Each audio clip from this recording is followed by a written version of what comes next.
municipales.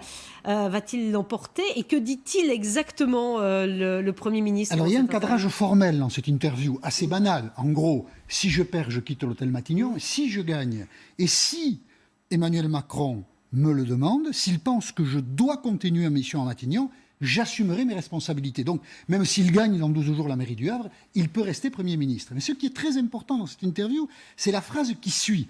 Parce qu'Édouard Philippe précise que pour continuer sa mission, Emmanuel Macron, on va le voir, sait qui je suis, ce que je peux faire et ce que je ne peux pas faire. Alors c'est intéressant ce « je ne peux pas faire » parce que ça veut dire qu'il a discuté avec Emmanuel Macron de ce qu'il pouvait faire et de ce qu'il ne pouvait pas faire. Et de quoi discute-t-il ces temps-ci? Eh bien, le président de la République et le Premier ministre discutent de la nouvelle étape que le président de la République nous a annoncée dimanche. Et visiblement, dans cette nouvelle étape, sans en dévoiler le contenu, Édouard Philippe dit « il y a des choses que je ne peux pas faire, donc ce sera peut-être avec moi, ou ce sera peut-être sans moi ». C'est pour ça que cette interview à Paris-Normandie est intéressante par la discussion qu'elle signale à quelques jours d'un remaniement, avec un contenu, une nouvelle étape. Elle signale une discussion au sommet de l'État. Bon, une discussion au sommet de l'État, vous venez d'évoquer le mot remaniement.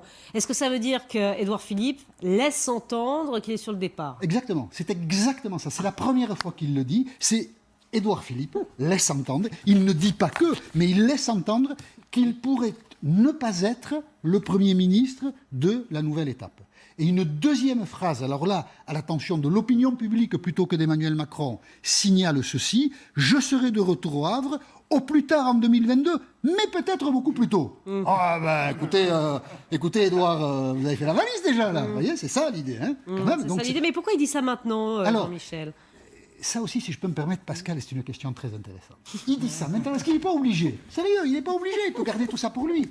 Il veut le dire parce qu'il ne veut pas, si sa mission de Premier ministre s'arrête dans 15 jours, apparaître comme étant limogé par le patron. Il veut gérer le capital politique qu'il a acquis pendant 3 ans à l'hôtel Matignon. Alors pourquoi il veut gérer le capital politique qu'il a acquis pendant 3 ans à Matignon? Il y a 2 hypothèses. Soit parce que ça lui fait plaisir, et il en a bien le droit, soit parce qu'il a des projets pour la suite, et il en a bien le droit aussi. Voilà, donc il est sur le départ, il le laisse entendre effectivement ce matin dans Paris-Normandie. Merci Jean-Michel. Vous savez où adresser vos candidatures et si vous voulez être Premier ministre. Voilà, à quelques jours peut-être d'un remaniement. En tout cas, vous nous en parlez effectivement depuis plusieurs jours.